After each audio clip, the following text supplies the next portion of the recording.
What's up, Solar Warriors? Today is Tuesday, March 11th, 2025. My name is Jarrett McAllister, the virtual Solar Pro, and this is Tuesday Training. If you're watching the recording on YouTube, smash that like button, subscribe, share with your fellow solopreneurs.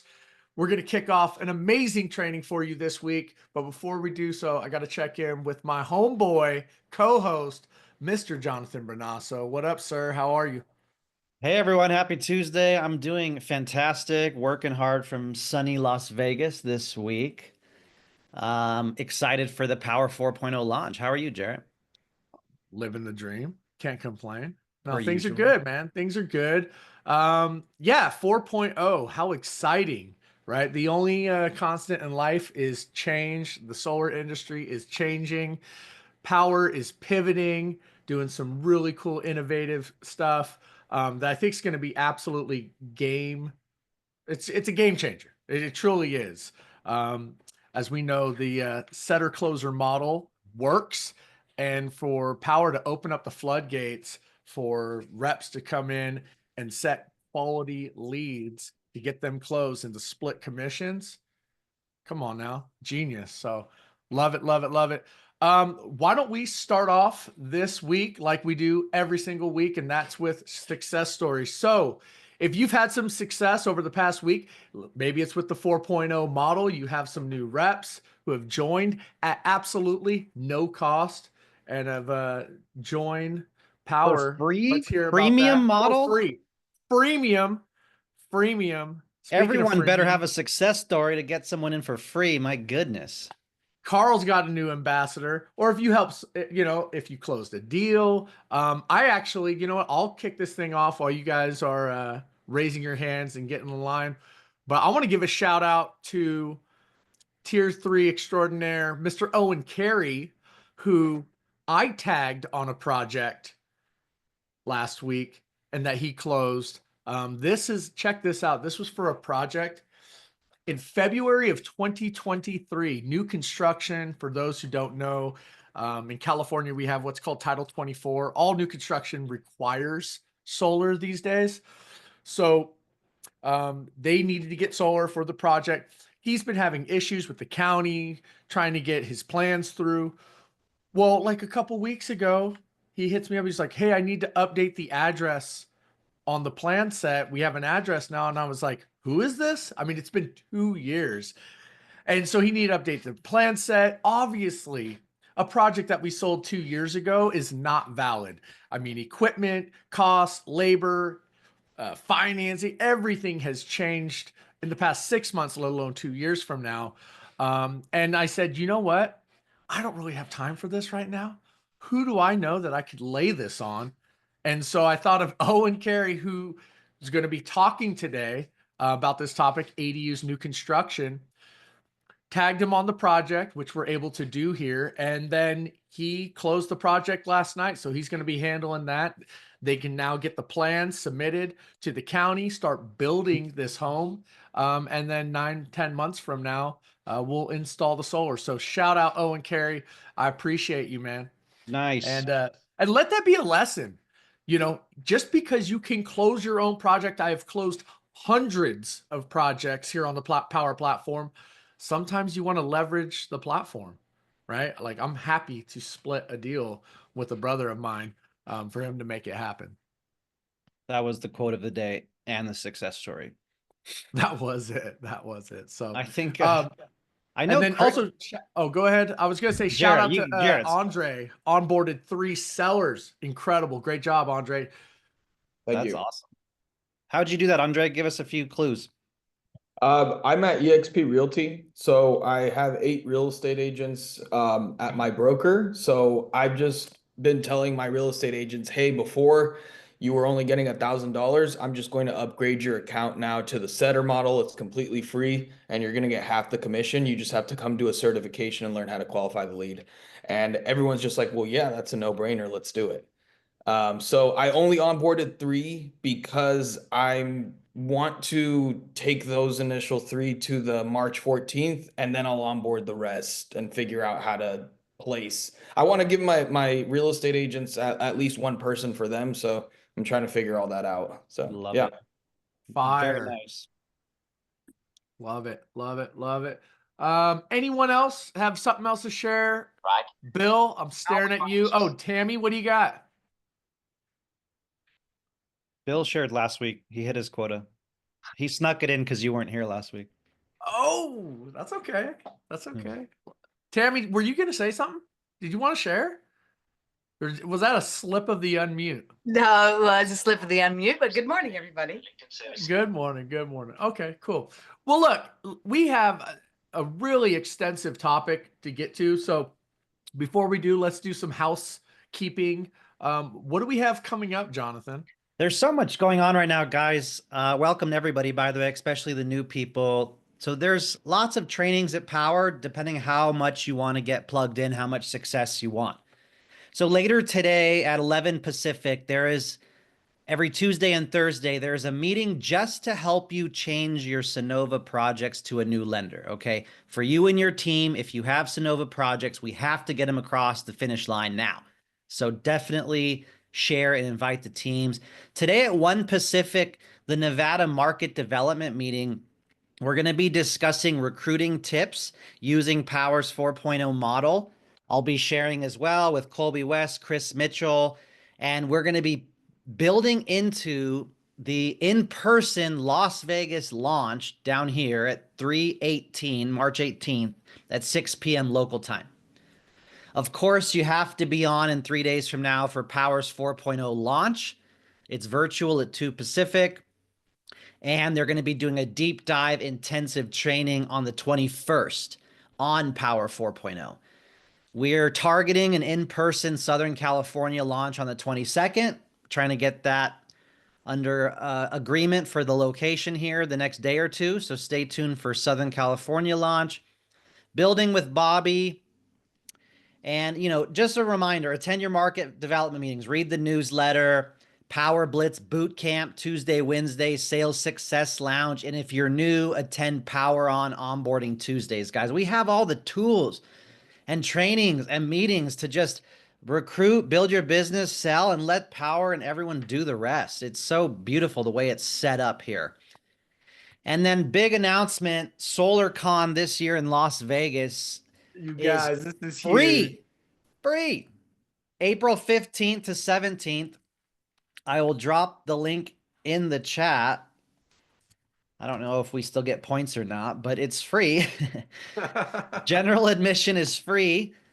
And honestly, VIP for lunch included and breakfast and VIP rooms might be the play for that. But that's free, guys. So you're going to learn so much, network a ton, have conversations. So I would get your butt over to Las Vegas for SolarCon April 15th through 17th. And it's Vegas. Yeah. I mean, it's Vegas. It's an excuse to go to Vegas. And You have can't a little stay bit at of my fun. house, but it's Vegas. You can stay What? somewhere. You said everybody was welcome. That was just you on my king Tempur-Pedic bed, Jarrett. You weren't supposed to share that in public. All right, so social media shareable of the day. We got you covered. I will put the script in the chat. And for those of you that don't know, we have a Google Drive that I've made over the years called Powur Marketing. Inside of there, we have a folder called Social Media Shareable, and you will be able to find the graphic along with tons of other videos and pictures. So have you got your free savings report with zero down options? Whether you're looking to save, charge your EV, or earn income in the solar industry, now's the time. Message me for more information. Make sure to be posting on social media. Real quick, Jonathan Budd just announced today on Powur Pioneers Facebook group the winners for the winter contest. And you can see in the top 20 names here, Sam, Daniela, Drew Sugarman, Colorado, Tyler, Michael, Danny, Ashley Warren, shout out, Brian Oates on the Chris Bernasso's team here, Craig Bloom, Francis, Mitchell, Brian Roan. Coming over to 10th place, big shout out to Julian Todd Borden on the team, William, Hector, Tanner, Mike Craner on the team. In 5th place, Andrew Herman, Joel Gossett, Rhino Irwin in 3rd place. In second place, a kind of a newer name, Mitchell. And first place, shout out to Craig Stratton, barely pulling out first place. The prizes and tens of thousands of dollars and gifts and toys is pretty epic for this contest. So big shout out to all the winners from the contest. All right, guys. So there's much more, of course, in your newsletter and all the goodies that's going on. Take some time to plug into Powur 4.0. It's freemium model. Get some people excited. Get people on board. Build your passive income. Attend some of these trainings. Set up a game plan for your new recruits. Touch it base with them. I mean, for your homeowner leads, March Madness, $500 rebate right now. Do whatever you need to do to get in motion now, guys. There's so much in front of us and summer's around the corner. So that's my 2 cents. And I'll go ahead and introduce probably one of the top female solar warriors in the entire industry, someone I've known for 14 years. Today's topic's really cool. She's an expert at it because it's about new construction, new builds, and ADUs, which can be a niche in it of itself, giving you lots of deals, leads, and referrals, and just another vertical to make income and grow your business. So her project management pipeline review is probably the best. Might drop that training into the chat for those of you that never caught that. She also teaches the real estate industry. I could go on and on, but Cynthia, come off mute, take it away. Teach us so much today about new builds. Thank you. Hey guys, good morning. Hope everyone is doing good.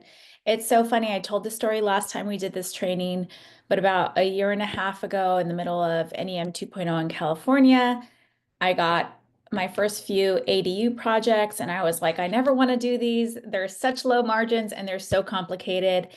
And then God has a sense of humor. And now 80% of my pipeline is nothing but new construction, literally 80%, you guys. So I have had ADU after ADU after ADU, and I've learned a lot. So just want to pass that on so that you guys can make it a lot easier for yourselves. I've learned everything not to do and what to do to prepare and what to ask in the beginning. So I'm going to share my script with you guys so that you know what to ask on your discovery call, and then we'll go into some of the nuances of it. I'm going to go ahead and share my screen really quick. All right. Can you see my screen? Awesome. All right. All right, so new construction and solar. Really want to make this not just California specific, but we are going to go into a little bit of California specific things because most of the people on here are in California, but this is going to be relevant for any new construction in any state that you're in. But we are going to go over the nuances of California specifically because in California and now Arizona, actually for new construction, they do require solar on all new construction. So just to review what the, are you guys admitting people? So I'm not having to do this, yeah.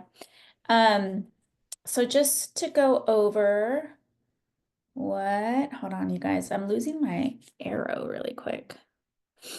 To go over what the law is, in California, Title 24 Energy Code states that all residential buildings, including ADUs, must have a solar energy system with an electrical outlet that offsets the dwelling's annual usage. So this essentially states that in California, if you build new construction, we have to put a solar system that covers all of the electrical needs. However, when it comes to the calculation of it, the calculation that they have that requires a solar, and I'll show you what that calculation is, allows for a very small system size. So we'll look at what they use to calculate that. And these are the factors that affect what they mandate, what climate zone the actual building is in, the floor area of the unit, so whether the square footage is 750 80 square foot ADU, or if it's a single family residence, a 5,000 square foot home we just looked at recently. So depending on what the square footage is, the climate zone, and the number of dwelling units on the property, there is a specific calculation to come up with what the AHJ is going to require in regards to how many panels that unit should have. All right. So if you look at the formula on top, this is the formula that comes up. You guys don't need to know this. I get this question from other people that know that I've done new construction, and they're like, well, how can I know how much to put on there? You don't need to know this. When a contractor pulls the plan set, it's going to be on the Title 24 requirements, and it's going to say specifically for that climate zone, what is the minimum system size you can put on that unit. We're going to use an ADU as an example, just because that's most of what we're doing in new construction, especially in California. A lot of people are building on to their existing homes just because the cost of living is high, and so that's what investors are doing a lot, and homeowners as well. There are exceptions to the law.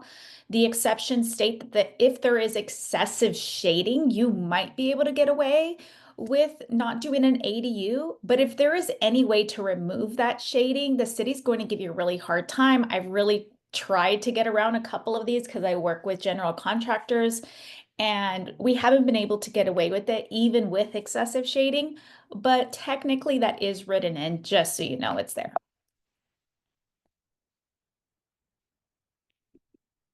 All right. So this is my script. This is my script that I have for a discovery call. I don't generally do discovery calls when it comes to regular consultations with Powur, because pretty much everything besides the bill I can get during the consultation. But when it comes to new construction, you absolutely do need to have a pre-call before you propose, because there are so many different things to know. So I have this on an Excel sheet. I can paste it in the chat actually for you guys, just so you have it. But on the left-hand column, it's their basic information at the top. We're going to spend a little bit of time here because this part is really, really important. So you're going to get their full name, their email, the cell phone number. You're going to get the proposed building type. So right here, just as an example, on the right-hand column, I put an ADU, but it could be a SFR, a single family residence. It can be a multi-unit, a duplex, a triplex. You want to know what the proposed building type is, because this is going to let you know how many proposals to prepare. If you have a duplex and they have 2 meters, you're going to be preparing 2 different projects. Same thing if you're doing a triplex. If you're doing a single family residence, you're going to need to know that because there are nuances to it. Below the proposed building type, you have address of the new building and unit. So a lot of homeowners at the very beginning of the project, when they're coming to you as a lead, they don't yet, especially if it's an ADU, sometimes they don't know the address yet of the ADU. They haven't applied for it. So this is actually an opportunity for you during the discovery call to say, hey, Mr. Homeowner, I'm going to need the address of your ADU unit. So if you haven't applied for that yet with your jurisdiction, that is your homework. So that will allow more options when it comes to how to pay. Because if you're going to do a finance, you guys, or you're going to do a TPO, they're going to want the address as soon as possible. Most of these, I really try to push cash for new construction to avoid delays with putting them into a TPO or finance. And if they don't have the address, or something changes, or it's a long timeline, which most new construction projects are, you have to requalify. So I really try to push cash for these, but it's important that you know, do you have the correct address now, or does your homeowner need to apply for it? Many of these discovery calls, you guys, the homeowner's like, oh yeah, I didn't even think of that. I guess I should go apply now. So you're kind of being the consultant and letting them know, like, hey, eventually I'm going to need this address. You want to ask what the current stage of construction is. Are we pouring the foundation? Do we just have plans? Are the permits approved yet? Where are we at with construction? I've had people, most of my new construction projects, they come to me in the planning phase when their permits aren't yet submitted, and they just have plans, which is great. You need a full plan set. Some come to me when their foundation is poured, some when the roof is on, which is great for you. So you want to find out what is the current stage of their construction. And if they haven't started yet, what is their target start date and what is their target completion date? These 2 things in Powur.com when you're entering the lead are important, because under the site info tab, they're going to ask you for a target completion date. Contractor information, you want to be able to discuss things with the contractor if possible. The homeowner doesn't understand a lot of the things that are going on in a construction project. So if you can get permission to get the contractor information and build rapport with the contractor, that's going to be great because it's going to alleviate some of the stress on the homeowner, because you can first reach out to the contractor and ask for things like, hey, where are you guys at with the roof? Where are you guys at with the main electrical panel? You can also directly communicate with the contractor that you need the roof and electrical panel done first before the solar installs. So even though you want to let your homeowner know that they're in charge of communication with you, it is nice if you can get the contractor information. Some contractors absolutely do not like working with us and get a little annoyed if we're reaching out to them. But that's why it's so important you build rapport for them, because they can make it easy for you or they can make it more difficult for you. So I like having the contractor information. Below that, utility, a lot of times this is new construction. So if you're dealing with a single family residence, or if you're doing a add-on like an ADU, there's not going to be an electric bill. So you want to know what the utility is, obviously, so you can plug it into Powur.com correctly. There is a couple jurisdictions like in California where it could be either or, right? It could be Edison or it could be Riverside. It could be, so you want to ask just so you're not searching for that later. Roofing material. This is really, really important because a lot of times homeowners, again, they're planning for their ADU or they're planning their addition or they're planning their single family residence and they're planning to put clay on there and it's not usually solar friendly. So this could be the time to discuss with the homeowner and inform them and educate them what are great materials for solar and what they will need to do if they are putting a material like clay, right? So during this discovery call, you can say like, hey, Mr. Homeowner, I see that you have a clay roof that you're planning on putting on. That's great. It's beautiful. Congratulations. But just so you know, there is added cost with clay. This is what we would need to do. And I've seen homeowners change their mind and do composition shingle, or they can have their roofer contractor ahead of time do a comp layout for you and prepare you for that, or they'll just change the material altogether. Either way, it's going to be really good for you to have that discussion on what roofing material they're planning on putting up there so that you can be best prepared. I have seen other consultants have this come up later because they didn't ask or they didn't notice it in the plans, and it ended up being a clay roof and they had to redo the roof. So definitely don't want to be in that position. The next question is, will this unit be sharing a meter or will it have its own? This is extremely important. Some homeowners, when I'm having the discovery call, don't yet know if they want a separate meter or if they want the same meter. That's why you want to ask, like, what is going to be the purpose of this unit? Because most investors, for example, or even homeowners that are doing an ADU in the backyard, they plan on renting it out. The best thing for that situation is to have separate meters so it can be billed separately. So a lot of my ADUs, for example, are separately metered. They're not on the same meter as the same house. What that means is you're going to have two separate bills. You're going to do a solar system on the ADU. And that will allow them to bill their tenant. I have had homeowners ask like, well, what do you suggest? And that's where you want to get into like, what are you using the unit for? I've had another project where they're just building a mother-in-law suite in the back and it's for their own family. And so we were able to do just all one meter, put solar on the main house to satisfy the law, and that was fine. So if you have all one meter, you can sometimes put solar on the main house to satisfy the law for the ADU, not all the time. There are some jurisdictions that still physically want it on the ADU, even though the solar law states any new construction can have solar. There are local jurisdictions that can make their own rules and they have their own little nuances to this. So going back to meters. I have had homeowners change their mind in the middle of the project and go from doing 1 meter to doing 2 separate meters. That completely changes everything. So that's why this discovery call is so important, because you want to let them know, like, hey, Mr. Homeowner, if you change anything about the roofing, about the meter, about the electrical, about the size of the unit, like those are all things we need to know as a solar company. So just make sure to let me know. I say this in the discovery call, and I also say it in the consultation. And then does your city, oh, here's the next one, sorry. Do you want to size the minimum system to meet requirements, which is usually, right, 6 to 8 panels, something around there? Or would you like the solar to offset 100% of the unit's needs? This is a question I ask on a discovery call, and a lot of times a homeowner doesn't know yet, and sometimes they do.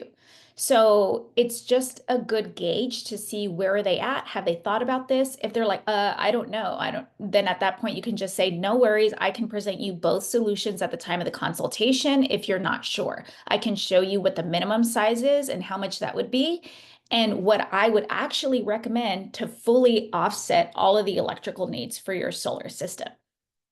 Because usually the minimum requirement, again, is going to be a lot less than what that ADU would actually need. The next one is, does your city require solar plans to start construction? Most likely they're going to know this at this point. A lot of homeowners, they start their ADU project, and some contractors, you guys, especially in California, some contractors don't yet know that you need solar until they get to that stage in the project where they try to go submit plans and they're like, oh, my local jurisdiction is making me do solar. Hey, Mr. Homeowner, you need to go get solar with the solar company. And that happens a lot. Surprisingly, a lot of contractors are just don't stay up to date on that. So the homeowner usually will come to us, and then they'll say like, oh, I can't even start my solar project because I need solar plans. That's getting more rare. A lot of contractors and cities are now adjusting it so that they defer solar plans, meaning they'll allow a contractor to start building so long as in the process you get solar plans. I've had some cities say you have to have it at framing, you have to have it after roofing, you have to have it before you start. Every jurisdiction is going to be different, you guys, but the main two differences are, do you need it to start construction or not? That's the question you need to know at this point. Ideally, Powur does not want you to put a new construction project in if the roof and electrical aren't done first. They can do it, and we do it. But the reason that you might not want to do this, and I've tried it many, many times, is because let's say you have a jurisdiction, Owen right now has a project where they require solar plans to start construction. So he's going to submit the construction plans to Powur. We're going to build the solar plans off of those construction plans. But the construction plans might not get approved for 6 months to 12 months, you guys. Then construction starts. We're talking now a year out before we even start to even think about going to put solar on. And by that point, a lot of things are going to change, right? Laws might change for what they require of solar. So it is very likely that you're going to have multiple revisions for the solar plans. It's very likely that the contractor in that year is going to adjust things to the homeowner's preferences as, you know, costs fluctuate and whatnot. So that will change everything.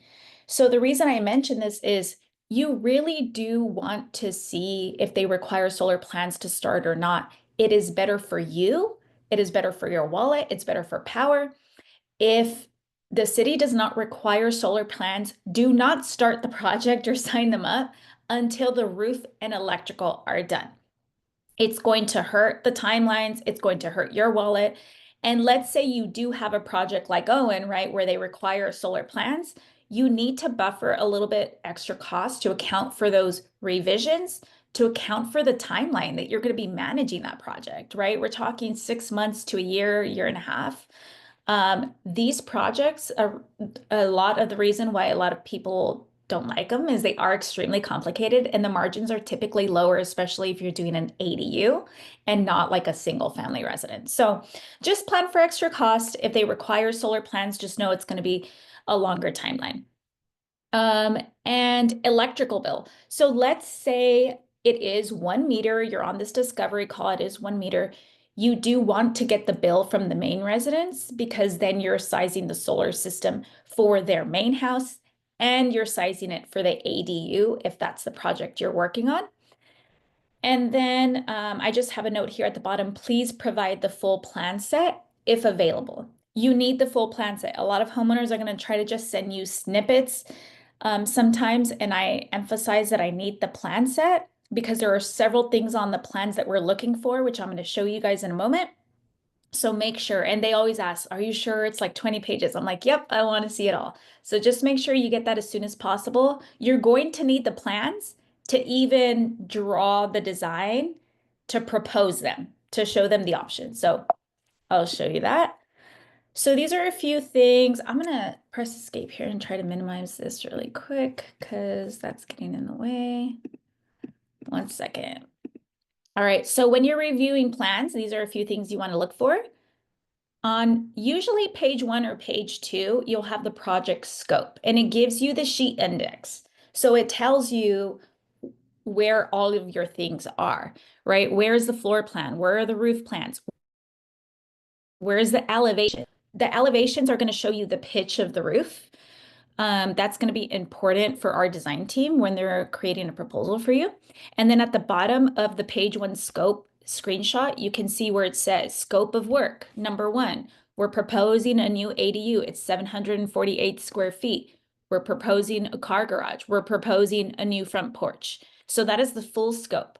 And then in your lot layout, which on the project scope would be floor plan. If you look at the screenshot of the lot layout, you're going to want to screenshot this. This is all part of your proposal prep, guys. So you want to screenshot the lot layout so you can show where is the main residence, where is the proposed ADU going to be on the lot. The design team needs this to scale your design to size. You're going to attach this to assets in your project. And before you request a vision proposal, this is what you're doing. You're screenshotting the lot layout. You're also screenshotting the roof elevation. So if you look at the 3rd screenshot on here, you can see the elevation, the south elevation, the east elevation. This is going to give our design team a very accurate pitch so that they can estimate the production and everything really well for you the first time. I find that it's best to do this work up front because if you try to do it later, it just gets messier and then everything's off. And if you do TPO, your shade calculations are going to be way off. So really try to do this homework ahead of time. Also in your plan set, you have your Title 24 calculations at the bottom. Again, when a contractor, you don't need to calculate and figure out the formula for calculating how much solar an ADU or a single family residence is going to need, because every time a contractor pulls the plans, it's going to be uploaded into the Title 24 calculation. So as you can see in the chart below, it says the DC system size is a 2.05. Are there exceptions here? No, they're non-applicable. And then there's other things that they have, like they require certain efficiencies. All of our solar panels meet these efficiencies, so that's a non-issue. What you're really just looking at is the DC minimum system size here, which is a 2.05. So Powur doesn't even go down to a 2.05. Our minimum, absolute dead minimum Powur will do is about 7 panels. So normally I'm trying to go for more than that when I'm sitting with these clients, but just so you know, that is where you would find the Title 24 calculations. Okay, so when you're plugging this into powur.com, there is a section in the site info tab where it says construction details. This is where you would click other non-solar construction in progress. So that is when you're doing a single family residence or an ADU. And then this Dropbox is going to open so that you can put and upload the full plan set here. This part's really important. You want to get this in before you request a proposal. And then all the notes that we took for our discovery call, all those answers, you want to put into the design and project handoff notes. I put them in both places. The most important note probably at the very top is do not site survey this. There is no building yet, and there is no utility bill, right? If you're doing a separate meter, there's not going to be a utility bill yet. So you want to emphasize that, because either way, it's going to get flagged when it goes to contract review. And we'll talk about that a little bit more post-sale. But once you do all this, you upload the plans, you uploaded your screenshot of the lot layout, you uploaded your screenshot of the roof elevations, you can now request a vision proposal, and then you're going to get a design like this. So on the left-hand side, this was a design in motion as I was editing it, so it's not a final design, but you can see they accurately got the scale of the ADU. You want to double check this. Most of the time, Powur does a very good job of giving me pretty accurate designs for the homeowner, but you definitely want to double check it, double check the pitch, double check the size if it looks correct in relation to the other units on the property. And then you can always reach back out to support. We have Christopher Stevens at Powur that does a really, really good job with these designs, so he can take a second look at it if for whatever reason you feel like your design didn't come back and it doesn't look good. But it's nice to get this done. I have seen other consultants where they just have panels floating in the air and it's not even the right orientation, and it's just a sloppy way to do it. So just try to get everything in. All right. I need to move this really quick. Okay, cool. All right, so when you're setting expectations with the homeowners, this is during consultation, make sure that you mention that this is construction. Delays are pretty normal. Luckily, during new construction, most of the delays are on their contractor's end. I do find that most of the time we're just waiting for them to put the roof on, waiting for them to put the electrical in. But it's important that your homeowner knows this. It's important that they know, like, hey, Mr. Homeowner, our part's quick, right? We're going to get the designs. We're going to submit them to the city when it's time. And we have to wait for the contractor to get the unit solar ready. So the second bullet point on here is very important. The contractor must get units solar ready. The solar install will only happen once roof and electrical panel is complete. A nuance here is that sometimes getting the unit solar ready means that the wiring is in, they have the solar breaker space available for us. Everything needs to be ready. Sometimes they're going to request that we come out, like I've had a couple contractors request we come out and pre-wire the unit. That is not something we can do. In most of these cases, Powur's not going to submit the plans until the roof and electrical are done, just to avoid multiple revisions. So we obviously can't come out and pre-wire before install. It's just not something Powur is going to do. Really, the contractor should be getting the unit fully solar ready. So anything that they need to do, leaving space in the breaker, doing all the wiring, we're just coming in and installing. So just make sure the homeowner knows that, because if it comes up later, you're going to need to communicate that.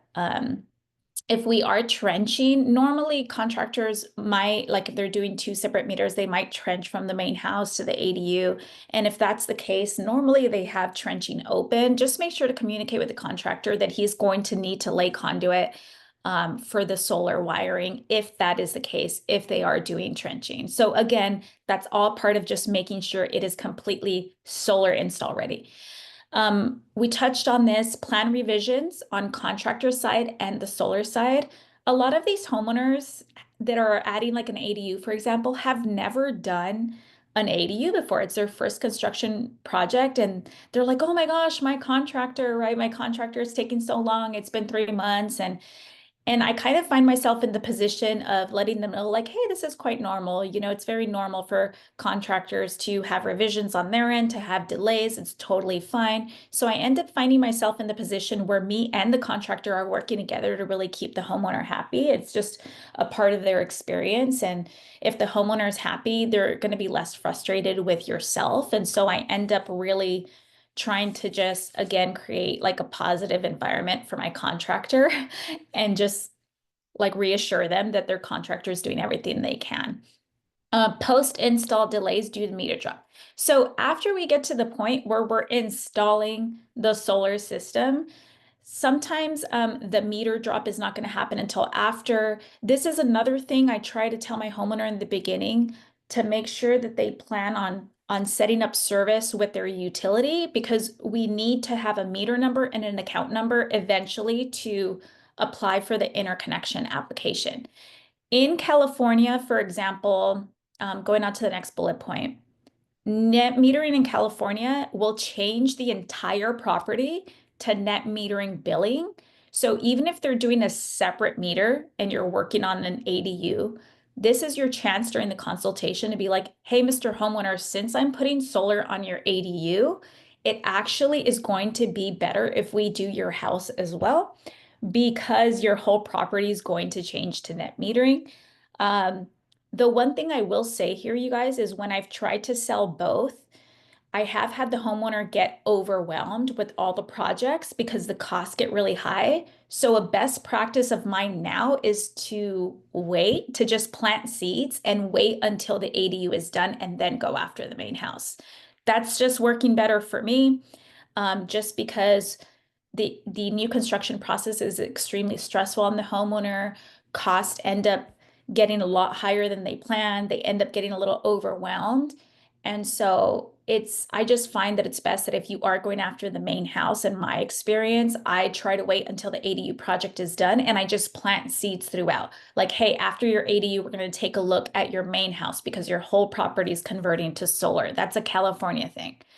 The next thing is minimum size versus full offset solar. During the consultation, you're going to be showing them what our minimum size is, right? We already know in this example, we're looking at a minimum size of 2 kilowatts, but we're going to try to get larger than that. We're obviously going to try to offset as much of the unit as possible. This screenshot, for example, I think that one was an 1,100 square foot ADU.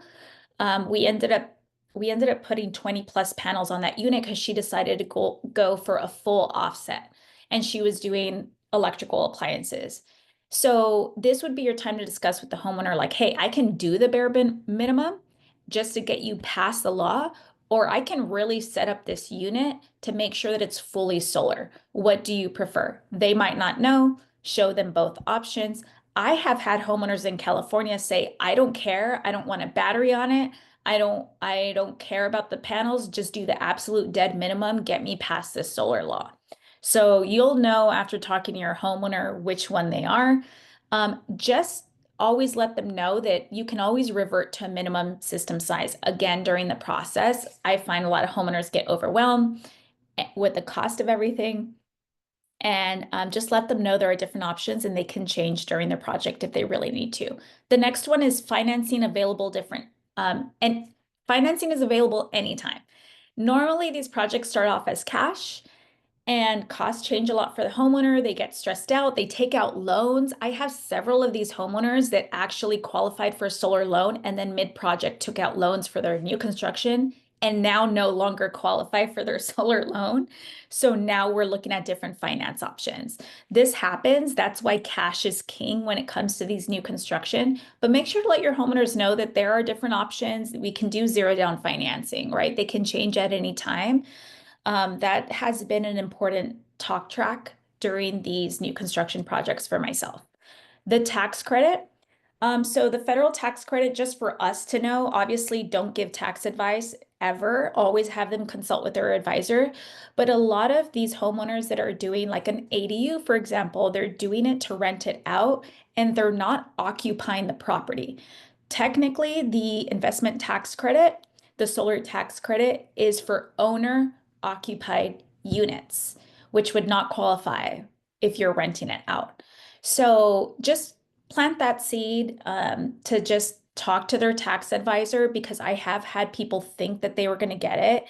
And then, they talk to their tax advisor and they're like, oh, I'm not getting it because I'm not occupying the property. It's a rental. So just make sure to plant the seed to, hey, just so you know, talk to your tax advisor. Yeah, that's pretty much it. Changes here, we already talked about. Strong emphasis to the homeowner to please communicate all changes with ADU throughout the process. That has been important. Once you sell the project, I have to keep on zooming out because my cursor is not here when I share screen.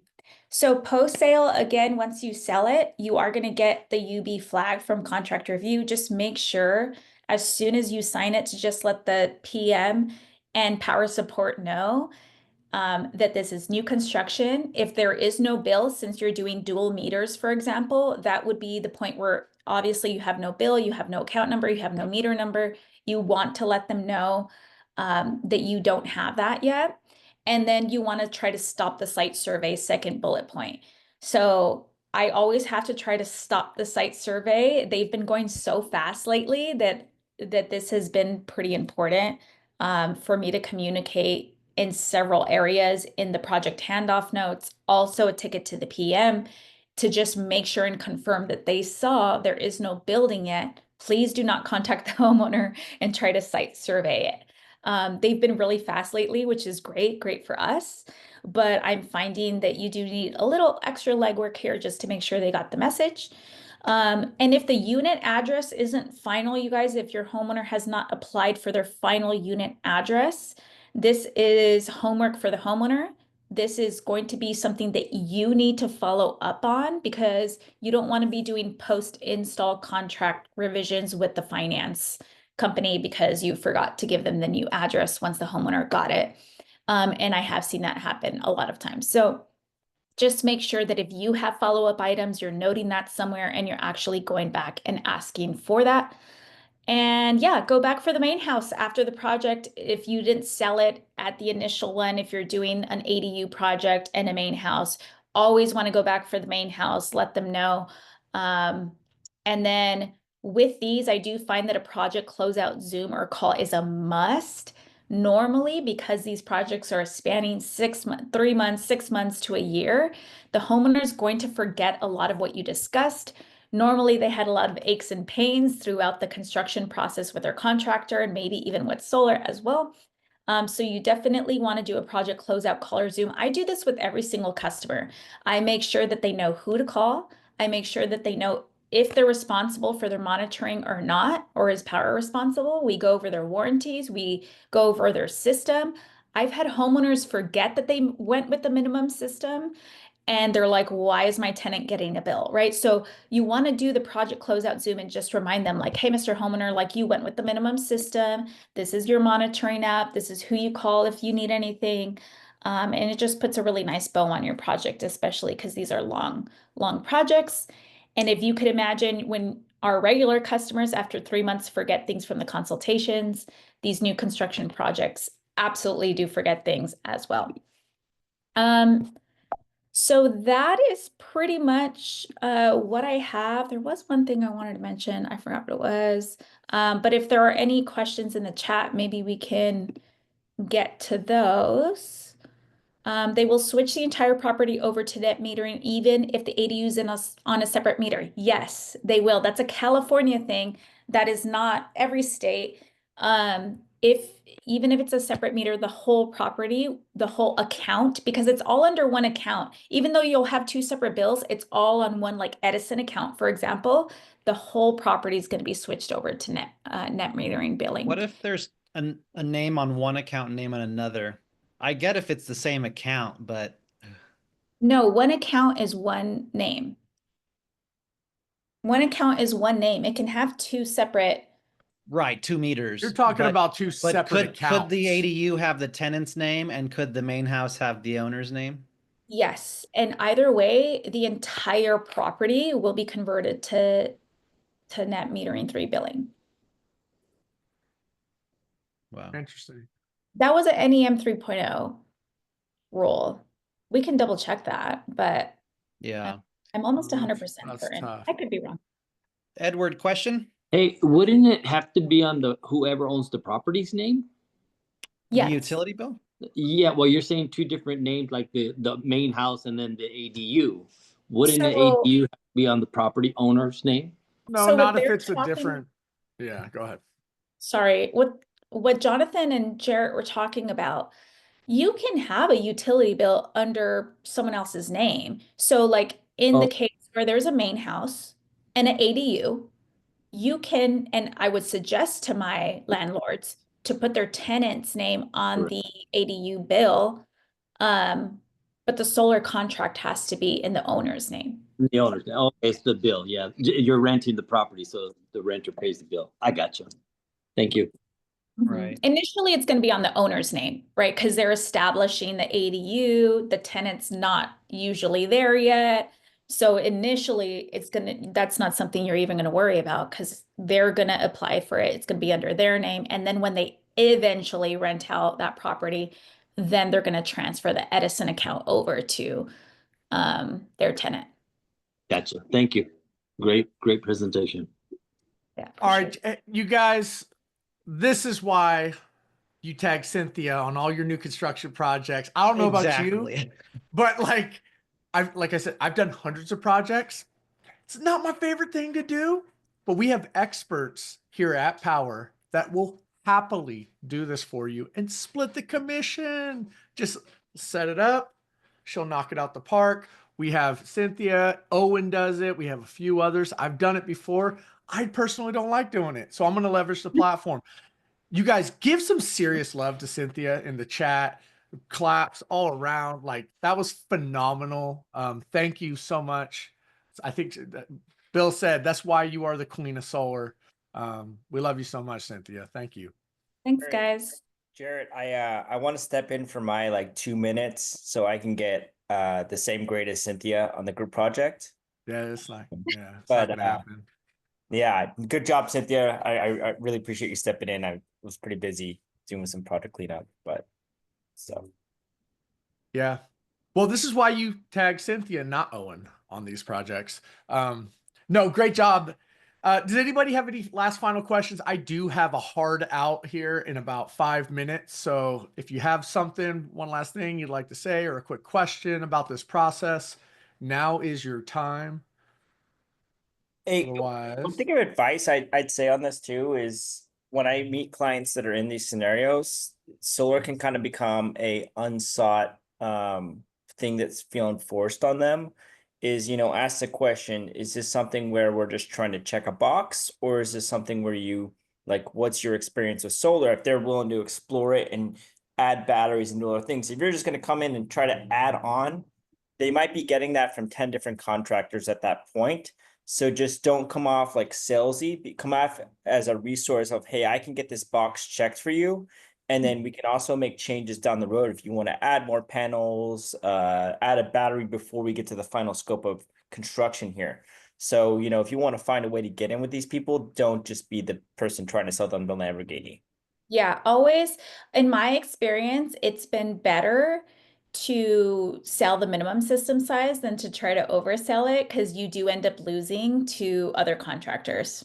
And so really, really emphasize that minimum system size. Really go for it. Because when they're going to look at their total bill, right, $200,000 plus for their small ADU or more, and plus solar on top of it, it's overwhelming. So I completely agree with Owen. I really go after the minimum and then try to come back and add more.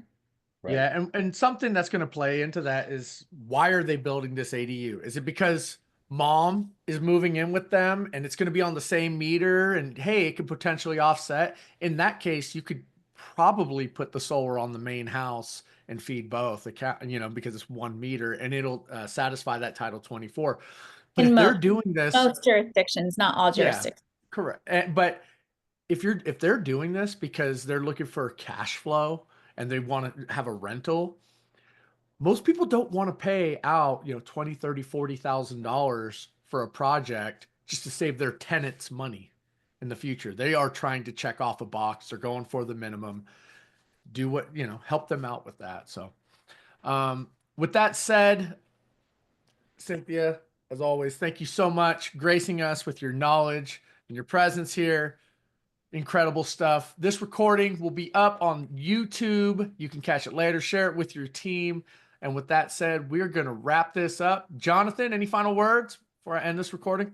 No, I'll be tagging Cynthia from now on. I just appreciate her expertise and years of knowledge and sharing value, guys. So appreciate it. I'm going to hit up Power Support, see if I can change mentors on that deal that Owen sold last night. Just joking. All right, you guys. Great seeing you, and we will see you next Tuesday. Peace. Ciao. Right.